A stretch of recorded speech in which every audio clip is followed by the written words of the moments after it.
Welcome, everyone, and thank you for joining us for this month's edition of Stay Tuned. We are now in November 2024. I can't believe we're almost done with this year already.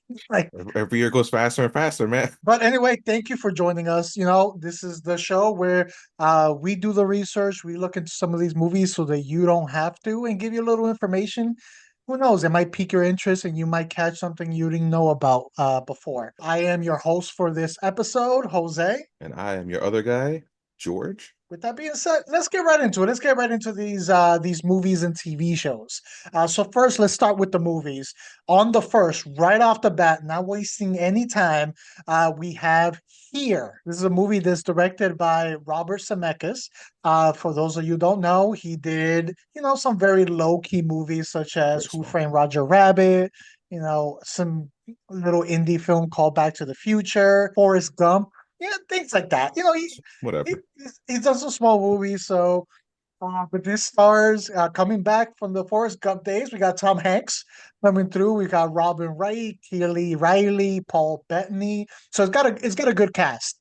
Yeah. The general plot of this is multiple generations of couples and families inhabit the same home over the course of a century. The trailer and the plot description doesn't really give too much away No. regarding what is actually happening in this movie.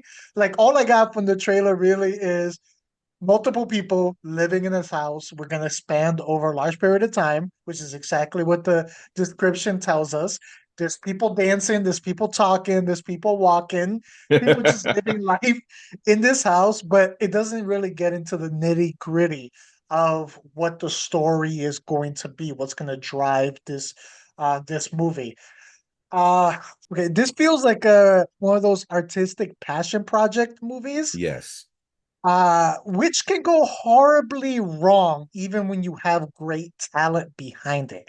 For example, Mother, or I even I one know of you're the gonna say it. I know you're gonna say yeah, that. Yeah. or even one of the newest entries, Yeah. Megalopolis, not to be confused with Megalopolis. Uh, Yeah. so like now I go into these movies with extreme caution because like I've come to the realization that a lot of times with these movies, with these artistic passion projects, they're not always made for the viewer with the viewer's entertainment in mind. A lot of times these are made for the artists themselves making it, and sometimes that shows up when you go to watch the movie where it's like I feel like I'm watching something that someone else is going to enjoy. Like I snuck in when I shouldn't be watching this. This isn't for me. Uh, which I mean, again, Zemeckis, Tom Hanks in it. The talent is there. But I'm really cautious, so that's why I think I will not watch this in the theater. I probably wait till it gets into streaming and still give it a try because of the talent. But I'm just too wary to like take the chance and go to the theater. How did you feel about this one, George? Uh yeah, this feels like an experimental kind of thing. Like I feel like an up and comer filmmaker would take this approach because if you watch the trailer to this, it's as if someone just put a camera down on the tripod, locked it in, and just had infinite record. Like they had all the memory in the world, and it's like, all right, let's just document life. Because when you see the trailer, it doesn't move.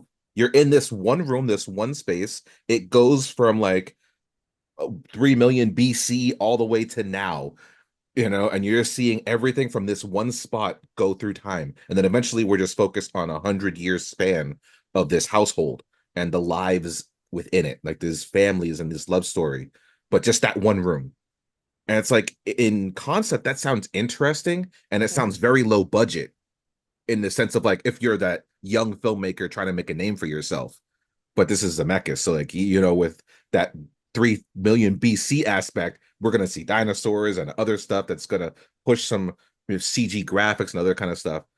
But it sounds almost impossible to nail and make people really buy into this. From when I looked into it, it's actually based off of a graphic novel, and so it's like, all right, I can see how a graphic novel can probably pull this off. I can see this being done on stage, minus the dinosaur part, if they just focused on the household aspect. Because with the state, you're just moving maybe some chairs and couches around or whatever. Stage production just is perfect. The same thing I used to think of Mother. Like Mother's a stage production in the round. That's what I felt like when I watched the trailer for this. Like I don't know if film was the right medium for this story, but who knows? Like I'm like you. I think when this comes out like on Prime or Max, whatever, then yeah, you got my attention. Am I gonna be able to drag my wife to pay $40 to see this in the theater? I don't think so. No, and you bring up a good point. The concept seems good. It's intriguing, and Yeah. I like the idea of the concept. But beyond the concept, is there enough to keep a viewer grasped and entertained throughout the process? Where where is the meat beyond the concept that's What's the gonna, story? Yeah. yeah, that's gonna keep people there? And that's what's missing. He's a great director, so it might turn out great in there. I've just George, I've been hurt, George. I've been hurt before. And I'm gonna be a little uh, wary. I'm gonna yeah. hold off. Moving over to the TV show side of things, we have on November 7th, coming to Peacock, The Day of the Jackal. This stars Eddie Redmayne and Lashana Lynch. The plot of this is the Jackal is an elusive assassin who makes his living carrying out hits for the highest fee. He soon meets his match in a tenacious British intelligence office who tracks him down in a thrilling cat and mouse chase across Europe. We'll start with you on this. What were your thoughts on this? I was watching a trailer for this and I had to go back. I was like, wait, what's this streaming on? Peacock. I was like, okay, I see you, Peacock. I see you. Okay, what You'll else you be got for me? surprised. You'll be surprised. Yeah, like you could have told me this was on Showtime, Max, anything else. I would have suspected Peacock was producing this show because like the level of production on this and like getting Eddie Redmayne in there and seeing him in this kind of character, like I'm used to seeing him in very high dramatic roles and everything. Like he's a tremendous actor, but I never would see him in something like a spy espionage thriller action aspect, like a killer of sorts. That's not the guy I pick. And Hmm. but like I'm watching trailers, like I'm buying it. I was like, all right, I'm kind of feeling this. Like this looks really cool. And even like having Lynch in there, like I've seen her in Marvel films, and I believe she was in the 007 film and everything. Yep, You she know, was 007. yeah, she can handle this kind of thing. So like she fit perfectly. It's like, all right, yeah, you make sense opposite of him. This was like this whole dynamic just seemed interesting, intriguing. And the Jackal storyline's been used before. We've seen it in 97, I think, with Bruce Willis and Richard Gere. It was a movie back in the 70s. It's not a new concept, it's not a new thing. But like seeing it as a TV series instead of a movie, I think that might be the better way to go. So we can really delve into like these characters and really see them kind of mess shit up. No, and I agree, and I kind of felt the same way regarding Eddie and this character. I'm like, oh, okay, it doesn't really fit, but then it does fit Yeah, because of who this character is. Uh, I'm a fan of the movie with Bruce Willis and Richard Gere. I go back to it every once in a while. It's a really good thriller to watch that keeps you engaged. I have not seen the original Day of the Jackal from '73, yeah, but I have seen that one. So this assassin, character is kind of like a chameleon, always changing their look, changing their personality. That's what makes them such a good assassin for hire. So I think with Andy and Eddie, it kind of because he has such a unassuming look and yeah, personality, at least from what we've seen. You don't expect him to play this role. So then I'm thinking about it is okay, well, if he's not expected to be this type of character, that makes him even better to be this type of character because that'll make him more unassuming and harder to point out as, oh, that's a killer and stuff. So I'm yeah, like, that might work with it. I like the two leads. I like him. I like Lashana. She has thrived in these type of roles. She's good of playing that like formidable, tough type of a character who can handle the action and hold her own. So right there, off the two leads, you have a good start. The story of the Jackal with this assassin itself is a good story to play off of. and this one seems to be capturing the same tone that we saw with the Bruce Willis movie. Yeah, yeah, I am also curious to see how the story plays out in the expanded format. Now that we're going into this miniseries, I'm not sure if it's going to be 6 episodes, 8 episodes. Most likely, probably be closer to eight, maybe between 8 and 10. I believe that's what kind of Peacock has leaned into with some of their yeah. other shows. I'm watching one right now that they have called Teacock, which is like a sci-fi horror, and I believe that's only going to be 8 or 10 episodes. Uh, but anyway, I am assuming because they are going with that expanded format, it's probably going to follow closer to the original novel, or include more elements in the original novels that maybe these movies had to cut out because of the short length of the format. So even if we've watched the movies, we're probably going to get a lot more of the original story because now they got the room for it. So I think that's a plus. This one is one I'm definitely checking out as soon as it comes out. Going back to movies, we have on the 8th of November, Heretic. This is directed by Scott Beck and Brian Woods. It seems both of them worked on a movie I saw recently called Haunt, Oh, which wasn't too bad. So they worked on that recently, and then they worked on one that I saw, I think, last year, and uh, probably one of the most boring sci-fi action movies I've ever seen in 65.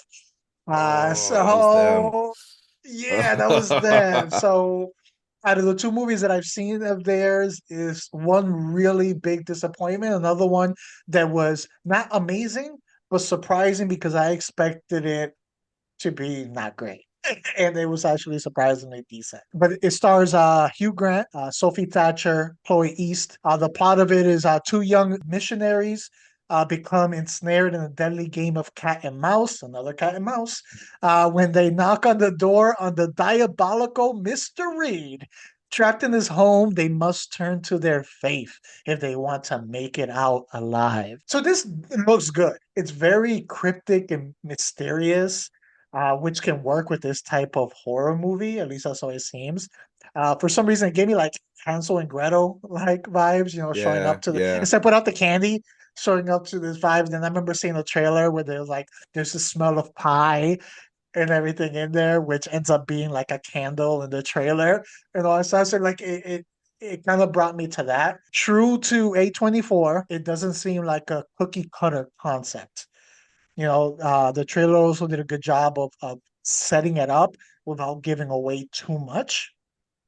So I feel like it has potential to be a really good, uh, you know, a horror with like thriller elements. Hopefully not, it's not over. I feel like this is a movie that should be closer to an hour and a half than two and a Mm. half hours, just in concept right now. So hopefully it's closer to that. But I feel this is worth checking out, and I'll be checking it out. What were your thoughts? Yeah, yeah. I remember seeing this trailer earlier in the year, and it caught my attention immediately. I'm loving that Hugh Grant is in his villainy era right now. Like, dude is shining in these kind of roles. Personally, like, I've never been a huge Hugh Grant fan per se. Nothing against him. I think he's a fine actor, but he's always been like the pretty good boy, good guy. He's the love interest, the rom-com guy from Britain. And for me, like every time I saw him in a movie, it's like, I don't know, he's sketchy. Like something's off about this guy. Yeah, Like I think back to like About a Boy kind of thing where it's like, yeah, this guy's not the guy you should be going with. Like he doesn't have everything put together. And now seeing him in these movies and this, it's like, yes, this is what you were meant to be all along. You're a bad guy. And so like I'm loving him in these kind of parts. And seeing this one, I was really interested. It gave me this mystery of like not just like who he is, but also like there could be puzzles in this movie that these people have to solve. And I like movies with puzzles and these little like conundrums that we have to like, figure out as an audience, as if we're with the character, and if we are allowed to try to solve things and not being told. This could be something really fun, I think, for the viewer. And there's also, like you said, the trailer does a great job of not giving away too much, So I get the sense that he's also maybe a religious person himself from like how they were portraying things. Like he has some kind of background or knowledge of what they're bringing to his table. And the movie's called Heretic. So you get this sense of like maybe he's straight off the path and he's taking things too seriously, and like he really wants to test the world and their how devout they are. That's what I'm getting, but it could easily be Mhm. something totally else, and I'm okay with wherever it goes at this point. No, and that makes sense because even from the description, when it says, they must turn to their faith if they want to make it out of life and stuff, it's most of one of those movies that, they're there to try to sell him on their religion. And it's kind of like, no, no, no, no. Show me how much you truly believe Yeah, in what you believe. So, it's going to be a curious, like, psychological conflict between survival and belief. You know, which one do they value more? Can they hold both in the same regard? Like, yeah. I feel like it left me with a lot of good questions. Also, coming out that same day on the 8th, we have Elevation. This is directed by George Nolfi. The one of the things that he saw was a old thriller that I remember I enjoyed called The Adjustment Bureau. Okay, yeah. Yeah, so he did that one. It stars Captain America, Anthony Mackie, uh, Deadpool's wife, Morena Baccarani, Yeah. Baccarani, right? Is that it? I always feel like I Baccarani? mess up her last name too. Yeah, Morena B. Yeah. Maddie Hassan. But the plot of this is a single father and two women venture from the safety of their homes to face a monstrous creature to save the life of a little boy. What the description doesn't tell you that you get from the trailer is that whatever creatures have come, for some reason, they reside at lower elevations. So humanity is having to, it seems from the trailer, having to live above 8,000 feet. Anything below 8,000 feet, you're at the, mercy of these creatures, and these creatures are around. That's something the description doesn't say, but it portrays that in the trailer. But what were your thoughts on this one? This one, I'll be honest, I love the actors that are in this. I think Anthony Mackie is freaking amazing. Like he's got great action abilities and great comedic timing. Like the show Twisted Metal showed it like this is a star and he can hold stuff on his own. So like I'm excited that the fact that he's leading more projects now.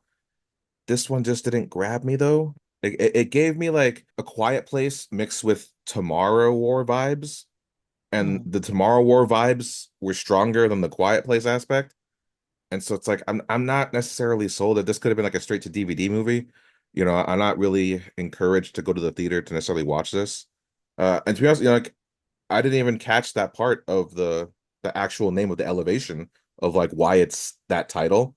It's like that would have been nice to get some of that information in the trailer because the trailer makes you think that they're not safe anywhere they are. Okay. Well, the trailer I saw, it had the, like, I think it had them, I don't know, at 10,000 feet or something. And then they had the number dropping. And then once Okay. that got below 8,000, it turned red. So kind of like that's the cutoff. But no, with this one, like at first I was like, okay, creature movie, good start. Setting the rules of the world, like with the elevation aspect, what is the cutoff, all that stuff. I'm like, check, okay, that's good. This movie looks like it'd be more of a action packed thrill ride than a horror movie. It For seems sure. like that might be going more towards that. I don't know if I'll be watching this in a movie for the same reason you said. Like it doesn't feel like it does feel like it's more like a straight to streaming type movie. But I think for the for this one to do well and to like meet what I would want from it, it will hinge on three things for me. One, giving us characters that we care about. Yeah. Not just introducing these characters and hey, we know the actors and the actresses. There you go, that's enough. Like actually developing these characters at the beginning of the movie so that I care about them. Then you increase the tension and the atmosphere and the stakes of it. Two, uh, if if you're gonna show the creature, which they are, you can tell from the trailer already, they're gonna show the Yeah. creature. So that's already out the window. Normally, I like when you don't show too much, but if you're gonna show the creature, you need a strong creature design and you need really good CGI if you don't go practical. We didn't get full glimpses of the creature here. Usually it was like running away from the camera, so we're not too much about the design. But at some point, I'm guessing we're gonna get a close up. that could make or break this type of movie because either I'm laughing at the screen when I see the creature design, Yeah. or I'm like, oh, okay, that's cool. That's creepy. And then the third thing is I know we're all they're lowering down to elevation. Seems like they're in the woods and all of that stuff. Uh, you need good different set pieces for the action to to keep add variety, keep the tension to it. Have some outdoors, have some indoors. You need to change it up to keep this type of movie going. Like I think if it can nail those three things, it has the potential to be a really good action thriller. If it doesn't, or if it only nails one out of those three, then it might be one of those movies you're watching you forget about. This will be a streamer for sure though, for I think both of us. Yeah, it will. Speaking of streaming and coming out that same day, coming to Shutter, we have Black Cat. This is directed by Bruce Goodson. I haven't seen anything else from this director. Maybe one of his first projects. Yeah. But this stars Nick Frost, Sonovi Carlson, and Luke Norris. The concept of this is you have a couple who find their jovial cab driver diverts them to a remote, haunted road, revealing disturbing motives and his true intentions. This one seemed to take a turn in the trailer that I was not expecting. I hadn't read up on it or read the synopsis or anything before I watched the trailer. So I'm thinking, okay, kidnapping, basic kidnapping, maybe killer, serial killer, something like that. Maybe we get a collateral type like situation. And then, all of a sudden we have a supernatural aspect to it. And then once you introduce that to it, I was like, okay, you kind of piqued my interest. It gave me some questions that I kind of want to see answered. Like, first of all, what is this location? Why is like the why is did he choose them? Why is he what's his it talks about disturbing motives. What is his motives bringing him over there? Is he fully bad? Is he not? So like all these Yeah. questions started popping up once. All you did was add that like, okay, on top of the kidnapping and all of that, now we're gonna throw in the supernatural aspect. So then that's that little wrench that you throw in there to like change it up. If they wouldn't have thrown that in there, I probably would not have even looked twice at this movie. What were your thoughts on it? I mean, I like Nick Frost. You're seeing him with across Simon Pegg. He's no stranger to these types of films, being from the Shaun of the Dead thing. He's done the Attack the Block with the Mhm. alien thing. It's like, so he's done this stuff before. Seeing him in this role in the initial like minute of the trailer, I was like, okay, like this could be cool. Seeing him in this kind of like bad guy kidnapper thing. Like you said, once you mentioned that ghost thing, it's like, all right, what am I watching now? What is this? And I was like, is he a ghost? Is it like It Follows, or like maybe he's haunted by the ghost and he's trying to like push the ghost onto somebody else?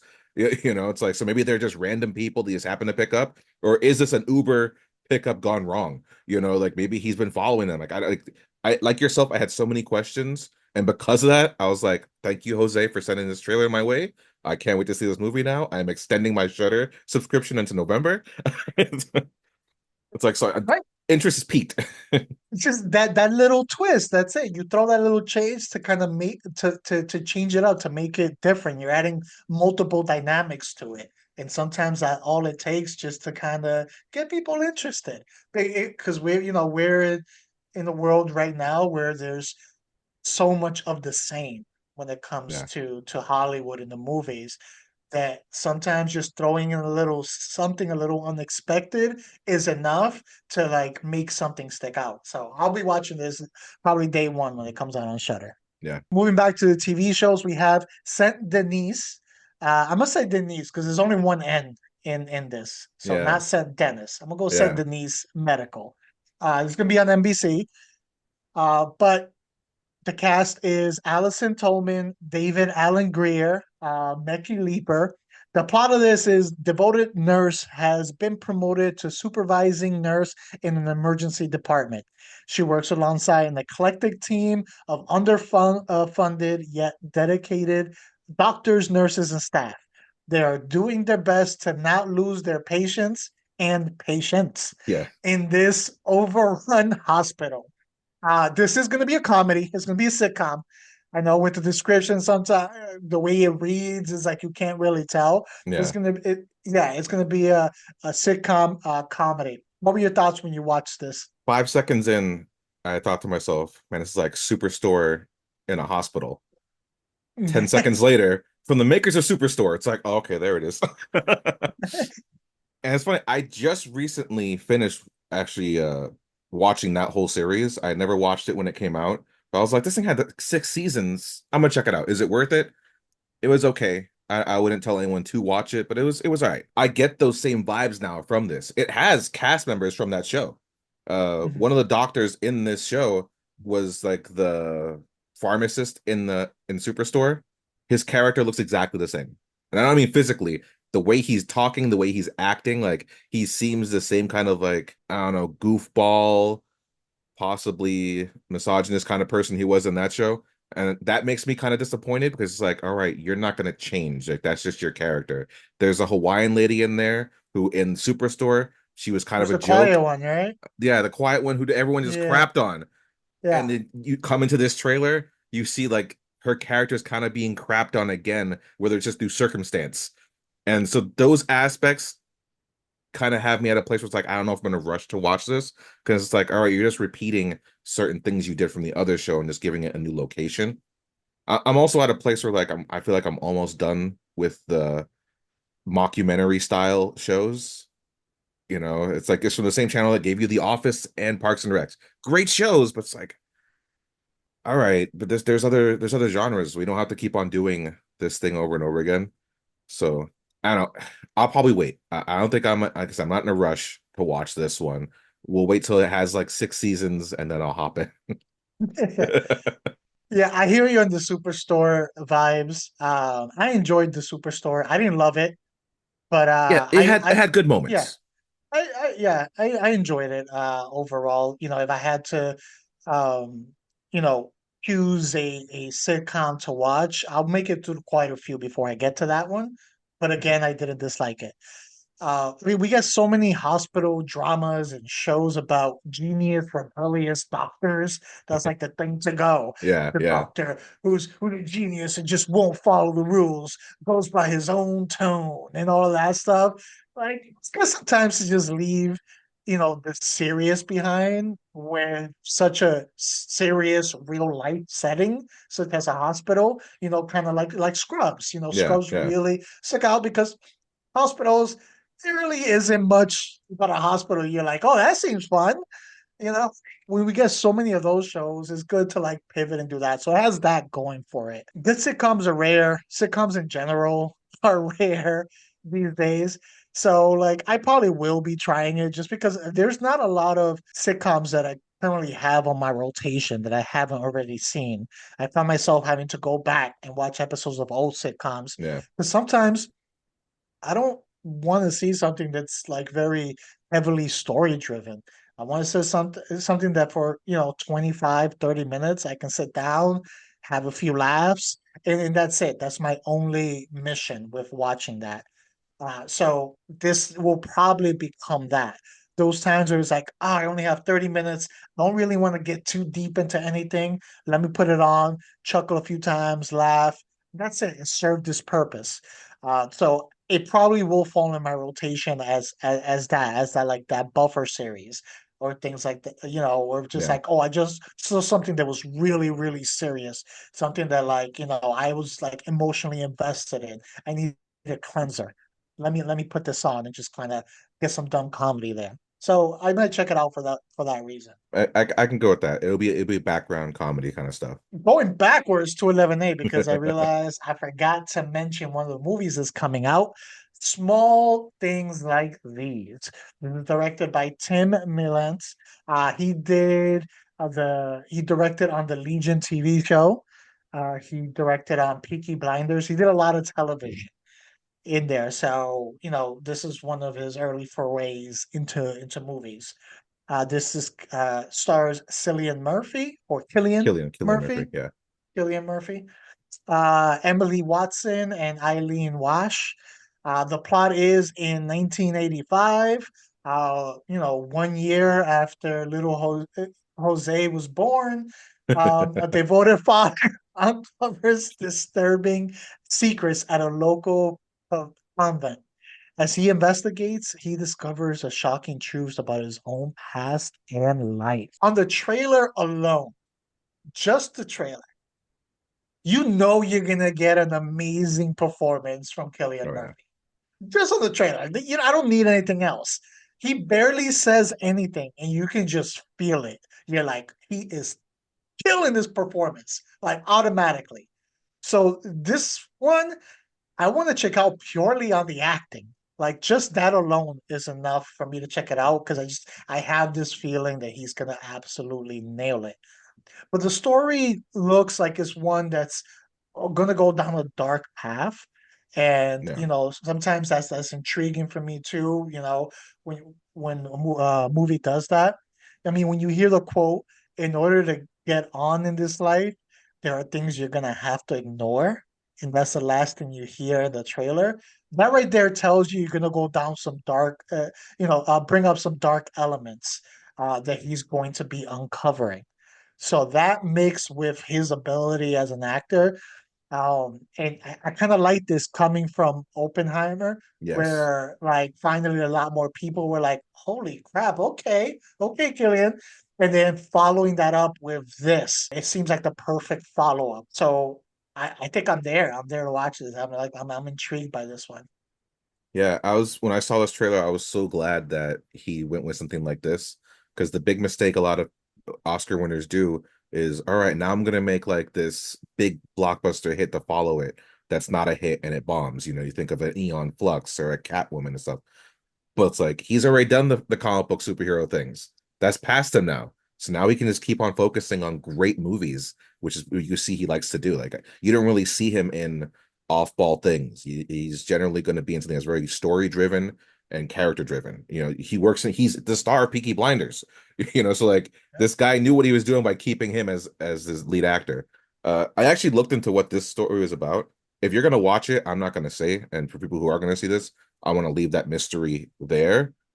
But this convent is definitely up to something that is against their religion to some extent. Like they're too devout, one would say, and some of their beliefs. And so like that's gonna tie, I guess, to some of his past and his upbringing, and maybe to who he thought his mother was and what she experienced and all this other stuff.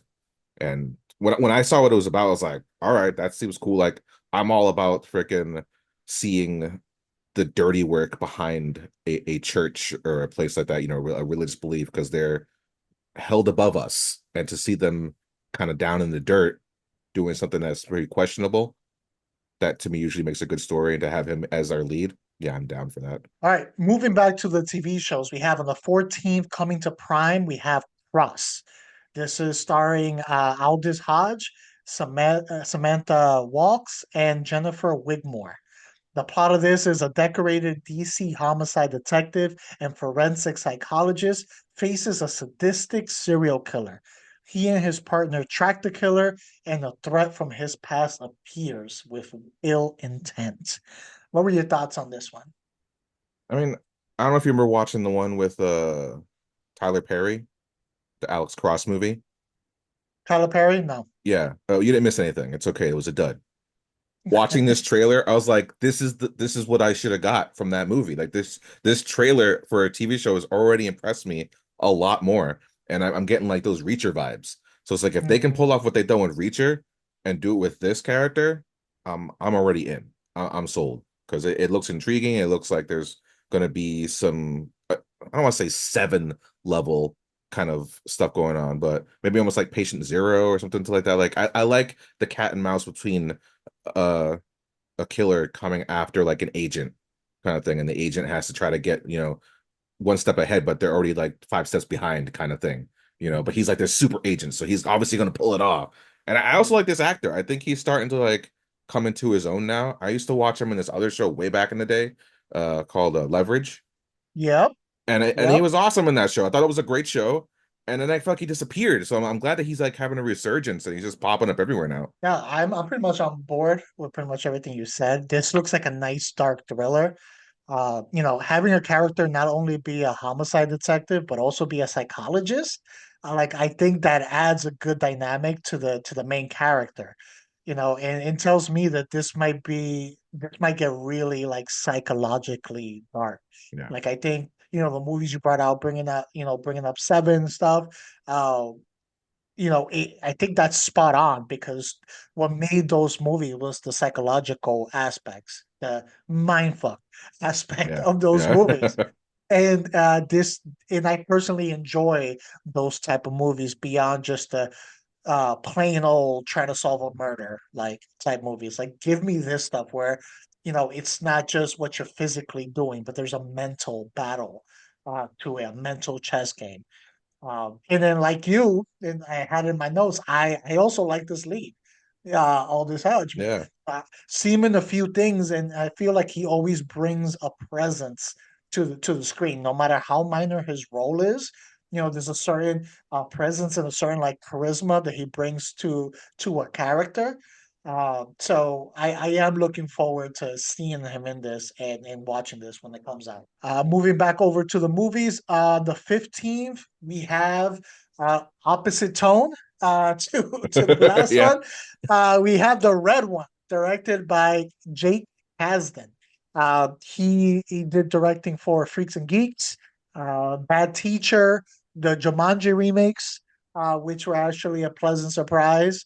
Yeah. So he's got some good comedies under his belt. It stars Dwayne Johnson, The Rock, Chris Evans, Kiernan Shipka, J.K. Simmons, Lucy Liu. It's got quite an extensive cast on it. Yeah.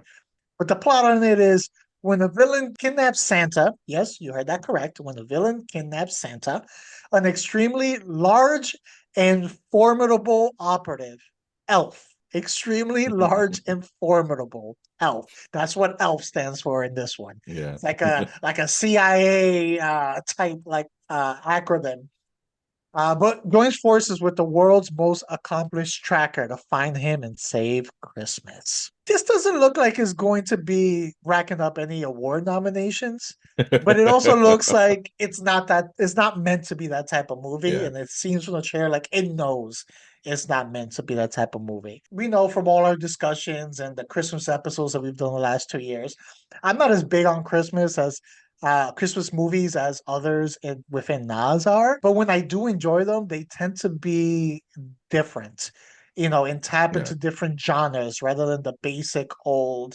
happy, warm family stories that we get. Some of my favorite Christmas movies. Die Hard, Krampus. I like Violent Night that came out a few years ago. Like, change it up for me a little bit. You can get me hooked on it. So I won't be going to the theater for this. We're not taking it that far. Yeah. No, no, But I'll be no. checking this out when it comes out on streaming. It looks like it's gonna, lean into the silliness and, again, not really meant to be taken seriously, which I kind of like that for a Christmas movie. I like when a Christmas movie just kind of leans into what it's supposed to be, into a silliness. Because even those movies that I named, like Krampus and Silent Night, there's a certain silliness Oh to yeah. them, even though they were horror. So I kind of like that. So I will watch this, but when it comes out on streaming, what were Yeah. your thoughts? Yeah. Exactly. When I saw this trailer, I was like, it has like 90s cheese factor like all over it. And I kind of feel like if this came out in the 90s, people would love to go watch this movie. Like I feel like people would actually go to the theater and want to see this. I kind of feel like this day and age, I don't see it doing well. Like something about it just tells me it's like this isn't gonna make it. It doesn't feel like this should go straight to Netflix and you'll be okay, I guess. Which is too bad because I love everyone in it. Like I like The Rock. I think it's great to see Chris Evans in the comedies again. I Mhm. think Chris Evans is super freaking funny. And it's kind of nice that he's not tied to Marvel anymore and being Captain America. As much as he killed that role, I think his comedic humor and timing has been amazing. Like he's up there with freaking Ryan Reynolds, in my opinion, when it comes to that level of how Mhm. quick wit he can be. So like I'm excited for that aspect, and I'm gonna watch it when it's streams. But like yourself, I'm in no rush to theater this adventure, honestly. So part of me feel like hopes it does well, so we get more. unorthodox Christmas movies because I like unorthodox Yeah, Christmas movies. yeah, for sure. It's funny, like seeing also just a jacked Santa was kind of just funny all within Yeah, itself. Like we've been seeing J.K. Simmons get jacked for years, which was supposedly be for the Justice League film as freaking Commissioner Gordon. But now, like we're seeing him, and this is like this is what really was all about. He's been yep. getting jacked all these years for Santa Claus. All right, moving over back to the TV shows. On the 17th, we have Landman coming to Paramount. This is starring Billy Bob Thornton, John Hamm, Demi Moore, Kayla Wallace. The plot of this is deep in the heart of West Texas. Roughnecks and wildcat billionaires try to get rich quick in the oil business as oil rigs begin to dominate the state. Crisis executive Tommy Norris tries to bring his company to the top during the fueling boom. What were your thoughts on this one? I got like modern day There Will Be Blood vibes from this show. And like I love that movie. So if you can give me a modern day version of that with just more like players that can, enter this feud, I'm all for it, honestly. And that cast is freaking stacked as far as I'm concerned for something like this. All of them have proven themselves, whether the movies or TV shows, and like these kind of like heavy dramatic kind of series. So like I'm all for it, and it's very now. You know what I mean? Like that the idea of what they're dealing with of oil and everything, and it's a crisis that we're constantly dealing with. So like the presence of it, I'm kind of for it. I haven't seen like I think a good drama like this in a while that I've wanted to see. Yeah, these type of shows, like the Yellowstone and the 50 spin-offs that it Yeah, yeah. has, they generally don't really pique my curiosity. But I would be lying if I said this one didn't intrigue me just based off of the trailer and the cast. Billy Bob Thornton, I really like. John Hamm, feel like he always delivers no matter Yeah. what type of role he does. And it's I would consider John Hamm underrated, in there. No, Like I for sure. feel Yeah. he doesn't get the credit for the range that he has and the different type of roles that he's able to play. And he's done it in multiple genres, TV shows and movies. So, it looks like it's going to be a quality drama with great acting. uh, I would put this in my maybe pile if like depending on how my rotation of TV shows is looking, because it is not the normal show that I gravitate to, but it's presented and the cast is good enough that it's intrigued me enough to consider it. Yeah. So I might end up watching. Coming also on that same day, we have to Max Dune Prophecy. This stars Travel Femo, Emily Watson, Mark Strong. The plot is, like 10,000 years before the Dune movies, two Harkonnen sisters combat forces that threaten the future of humankind and establish the fabled sect that will become known as the Bene Gesserit? Bene Gesserit. Gesserit? Yeah, Bene Gesserit. I mean, considering how big Dune movies have been, the last two, and the last one not too long ago did very well. The lack of marketing for this has been remarkably quiet. Like Yeah, it's yeah, for sure. weird. You know, I mean, for me, sometimes that could be a bad sign because it could be that the production company doesn't feel confident enough in the project to pump money into the marketing of it. That's not always the case. Sometimes, they can believe that the name alone or an actor or an actress in it is big enough alone to carry it and market it, that they kind of reduce maybe their budget for marketing. So it could be that, but generally that's the feeling it gives me. Like, why aren't you marketing this very well? This is a big name project. Like, do you not have confidence in this? So it's already making me very wary of this. I probably will still at least give it the 3 episode try when it does come out because I did enjoy the Dune movies, and I feel there's a lot of potential within that world. So I'll probably give it a try, but I'm going in very cautiously. What were your comments on this? To tag onto like I kind of felt the movies didn't get much advertisement either, though. Like not as much as with how big those films became. And I think that's just because the fact that Dune itself has had so much trouble over the decades of really just getting people's attention in this medium. Like the books have their following, and it's a huge following, but just like some of these adaptations from the movies, the TV shows, because there's been TV shows on sci-fi that just didn't hit. And I think that's what it is. Just like we're not going to put too much advertisement because every time it's been advertised in the past, it hasn't done well. So I think that's that fear right there.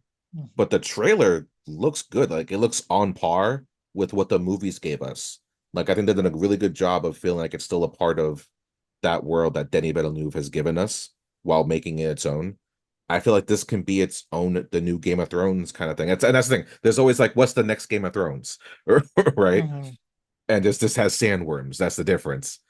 But like, there's a lot of politics that happens in Dune. So I feel like we're going to get to see a lot more of that. There's a lot that the movies cut out from the books that we didn't get to see. So I think this is going to fill in some of those holes. From what I understand, this is also following a lot of the writings from the original author's son. I think his son took Mhm. over and kept on expanding on the Dune universe in the books. So I think this is what's going to follow a lot of that. I am curious how all those other different variables is gonna have this stack up with like the movies beyond a different if this does follow like the son's writing, so it's a different writing type. But then also, we know with Villeneuve, he is heavily obsessed with the visuals, Yeah, that's main priority is that, and it shows in his movies. They're beautiful to look at. There's just posters waiting to happen. yeah, So I'd be curious with this show where you don't have his eye for visuals in there. So like, how are the aesthetically, how is it going to compare with what you got with the movies? On top of aesthetically, like, how is it going to compare story wise? Because, with things like dialogue and stuff, which he doesn't put too much emphasis in, do we have someone helming this that maybe is going to put a little bit more into the dialogue and what the characters are saying? So be curious to see, kind of stacking them side by side and kind of seeing the differences for these two projects that takes place within the same world. yeah, for sure. I'm definitely going to watch it though, Yeah. regardless. All right. Going back to movies on the 22nd, we have Gladiator 2. This is directed by Ridley Scott, known for movies such as Alien, the original Gladiator, and Black Hawk Down. I mean, he's done a lot of movies. Yeah, yeah. There's, but it stars Paul Mescal, Denzel Washington, Pedro Pascal, Joseph Quinn, Connie Nielsen. It's got a really good cast. The plot of this is years after witnessing the death of Maximus, and this is back from like the original one at the hands of his uncle. Lucius must enter the Colosseum after the powerful emperors of Rome conquer his home. With rage in his heart and the future of the empire at stake, he looks to the past to find strength and honor needed to return the glory of Rome to its people. What were your thoughts on this one? I'll be honest, I don't think Gladiator 1 needed a sequel. This was not one where I was like, yes, finally. I've been waiting years Did for you read my this. notes? And it's too bad because like look at that cast you just mentioned. Denzel Washington, Pedro Pascal, the rising star of Joseph Quinn, Connie Mhm. Britton, who is Nielsen, who was in the first one, I believe. It's like it's not a cast that you'd want to sleep on. But at the Mhm. same time, when I watch that trailer, like you see Denzel Washington, and he looks like he's having a grand old time. Like I love how much fun it looks like he's having, but at the same time, I feel like he's just Denzel Washington plopped in Rome, and it's just like this doesn't feel right. This does not seem right. Something feels off here, you know. And I don't know. It didn't feel. I don't even feel like I'm in the same world anymore. If it feels different, maybe it's because of the cameras. Like back then, he was probably still filming on film, and now it's digital, and maybe those little things kind of affect it. But it doesn't even like I said, it doesn't feel like it's a part of that same world that I saw from with the first Gladiator. Yeah, when I first saw it, I was like, very strong cast. I know it's been floating around that, surprise, surprise. Kills it in the movie. Yeah, It's no doubt, no doubt. Denzel freaking Washington. What else do you expect?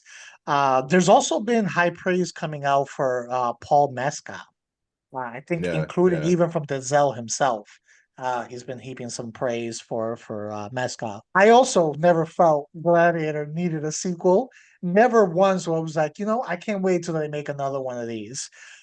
But if they're gonna do it, and it's Ridley Scott who's coming back to do it, I was like, it's worth checking out with the cast itself. If I think if this was being revisited by a completely different director that didn't do the original, I probably would be like, I'll see it when I see it. But I think with Ridley Scott coming, even though I didn't really feel like I needed a sequel, it's at least I'll see it as soon as it comes to streaming. Yeah, I, yes. I can I, agree with that. Yes. yeah, I probably won't go to the theater to this. It has the potential to be good. I feel you've got an all-star director, you've got an all-star cast. You have to really work hard to mess this up. It's gonna come down to what is the story that was written? How did the writers do? Yeah. That's what it come down to. If this does not go well, I don't think you can blame it on the director. I don't think you can blame it on the actors. This is gonna hinge on the writing. Is the writing gonna make it worth revisiting this world again? Yeah. Or we're gonna have a Prometheus Gladiator style. All right, coming out that same day, we have the musical Wicked. This is directed by John Chu. He's the Now You See Me Too, Crazy Rich Asians. He did the musical In the Heights. Also, it stars Cynthia Erivo, Ariana Grande, Michelle Yao. The plot of this is misunderstood because of her green skin. A young woman forges a friendship with a student who desires for popularity. However, their lives hits a crossroad and takes different paths after an encounter with the Wizard of Oz. Although I wrote here the Wizard of Oz. That's a completely different movie. Here, that's uh, more from Oregon Trail. But what were your thoughts on this one when you saw the trailer? uh, well, first off, because you mentioned the Wizard of Oz, and I'm pretty sure that is the Oz is played by Jeff Goldblum. So I just imagine like, oh yes, oh farm animals. Oh yeah, okay, yeah, all right. Yeah. Yes. I've seen the musical, like the stage production. Very well done. It's a great musical. I don't know if I'm in a rush to see it in theaters per se. I will say I think this is one of those musicals though that can benefit from being in a live action film just because there's so much more that you can do in movies as opposed to being on stage. And this is a very fantastical world. I grew up with The Wizard of Oz, so there's just so much beautiful and wonders that you can get from this world. So I think they could do some really cool stuff there. But I don't know. I'm not too feeling this too much, honestly. I don't know what it is. Like something in this current day and age of musicals that come to theaters, there hasn't really been one that's gotten my attention like how they used to back in the day. And it's just kind Mhm. of just falling into that all over again. But I could be wrong. This could be something really amazing. It has a lot of good talent in there, and really good singers. Yeah, musicals, they're not really my thing. Not that I dislike all musicals. There are some that I do enjoy, but a lot of the time with musicals, I personally just feel is best on stage. And I really don't have enthusiasm to see them on screen. With a few exceptions here and there over time. I mean, this one definitely has the talent, and we Yeah. know Ariana Grande can sing, but it just isn't for me. So I probably won't be checking it out. Like you said, it might be good. The talent is there. The story itself is good. On-screen musicals just not my thing. Yeah. It'd be nice if in the trailer we talked about this before, show more singing, man. They're starting to show more music for this one. But like for me, you got freaking powerhouse singers like that in your movie. I want to hear like a note. Like just give me one note that just like pierces your soul. I guarantee you're gonna get people just selling this thing out. If you can just hear them sing one of like the iconic songs. Yeah, I don't know what it is with this new trend of making musicals, but not putting the music in the actual trailers. It's like they're trying to hide something. Like, what are you trying to hide? Yeah. Let someone, like you said, sing a note in the trailer. All right. But speaking of singing, coming out next week, we have Moana 2 on the 27th. This is directed by Dana Miller, Jason Han, and David Derrick. I believe this is all their first directorial projects. Ooh, So this is starring The Rock, Alan Tudyk, uh, Alil Cravalho. Yeah, that sounds right. feels good. Yeah, Yeah. Alil Cravalho. That felt good. That felt good after I said it. And Nicole Scherzinger. So the plot of this, Moana journeys to the far seas, Oceania, after receiving an unexpected call from her wayfinding ancestors. Now, this is this is another movie where I really enjoyed the first one, but I never felt like I needed another one. One thing I feel that it added longevity to the first one, besides it being a good movie, but one thing that added longevity to it and popularity to it, kind of like Frozen, was a hit song. Yeah. How Far I'll Go. That was a hit song. So just like Frozen with the Let It Go, beyond it being a good movie, the song just kind of carried it over time. And people hear that song, automatically they know Moana, like it's linked there. Uh, that part can be really hard to replicate once you go into a sequel or Yeah. you go into a third movie. Frozen's had what, three movies, maybe like some Two, shorts, like some I think. two. Yeah, Okay, yeah. it's had some spin-offs too, Yeah, and yeah. some shorts and things like that. Still only gonna really remember the song from the first one, the Let It Go in Yeah, because there. I don't Like, know what part two song had. I know it had a song no, and people liked it, but it wasn't Let It Go. I just never stuck like that. And I Yeah. feel with this one, it had that song. Now, going into the sequel, it's going to be hard to replicate that. So you might get a good movie that's entertaining overall, but the movie might not have the longevity if it doesn't have that song that just sticks into your it goes through your ear and sticks in your Yeah. mind whether you like it or don't. I like that. I'm glad that you said that or don't. Yeah. What were your thoughts on it? I mean, this is typical Disney behavior. You know what I mean? You make a good movie, you got to make a sequel, right?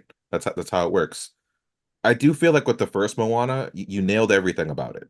Like, I like the first one a lot. I think it had that charm that the 90s Disney had for us, of like The Lion King and Aladdin and Beauty and the Beast. Like, these all had that same thing. There was that song, or there was songs, and it just carried through, and they helped you relive that cartoon over and over again. Lin-Manuel Miranda, freaking the dude's an amazing songwriter, and his talents showed in that first Moana film. I haven't seen, like, is he doing the music for part two? I don't I, know. I I didn't even didn't I didn't see even his bother to name. look it up, because Yeah. if his name doesn't pop up, then there's a challenge then, because he's been proven to make some hit songs. But the Moana world was fun to go through. I love that freaking chicken that Alan Tudyk plays. Alan Tudyk's a name, and he just plays a Yeah. chicken where he just goes to the whole freaking Yeah. movie. He's just a dumb Take it. chicken. Take it. Yeah, I love it. It's a waste of talent, but at the same time, it's just like it works. Yeah. So, like, I don't know. Like, when this streams on Disney Plus, I'll watch it, but I feel like this is gonna go in one of those things where, like, is Disney gonna make me rush to the theater to watch it?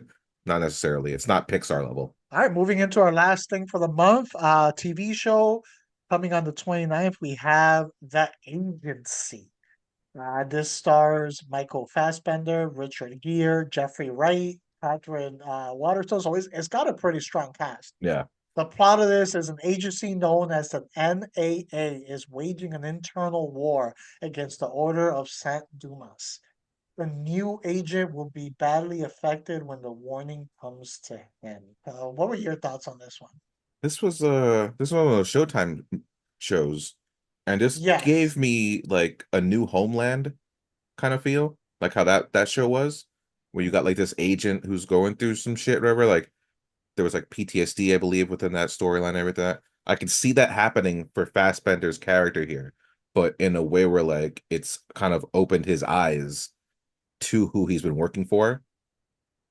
And I feel like there's something that could be kind of cool there, almost like Jason Bourne-esque, but without the jump cut action, just more in the story aspect of what's going on with him. So I think that can be kind of cool. When I saw the trailer, I didn't even think it was a show. I thought it was a movie. Like it just, even the way it was filmed, it had movie quality, which I'm really enjoying that we're in this world now where TV shows feel like film. You know, I think there's a lot of production value that's really going into them. It's makes it more worthwhile. And when you got someone like Fassbender leading your show, Yeah. I think you need that. He deserves to have that behind him. But no, it looked intriguing. It looked kind of cool. It did look intriguing. I got the killer vibes with Which, Fassbender yeah, in there. Like the character itself gave me the same vibes of the same character that he played in the killer.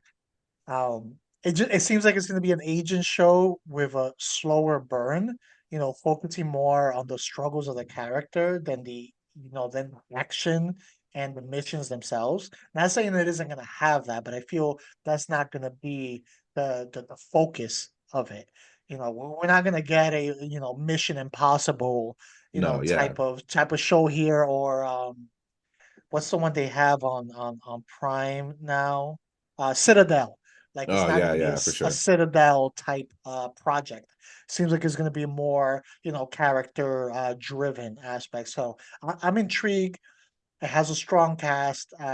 It's definitely worth taking a look. So I think I will give it a try when it comes out.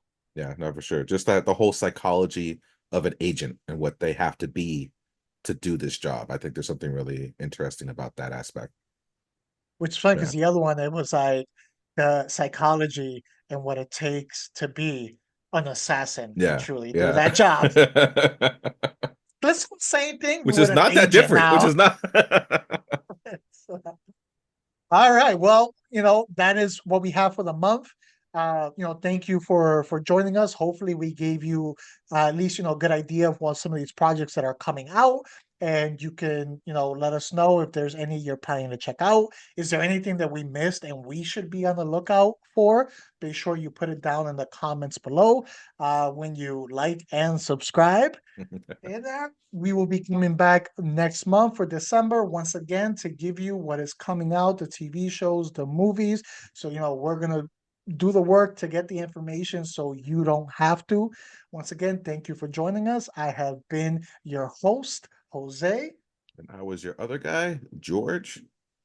And you can find this and all our episodes on pretty much all the streaming platforms you can find. You can Yeah, also find us on social media in both Twitter/X and Instagram at Not a Strong Start.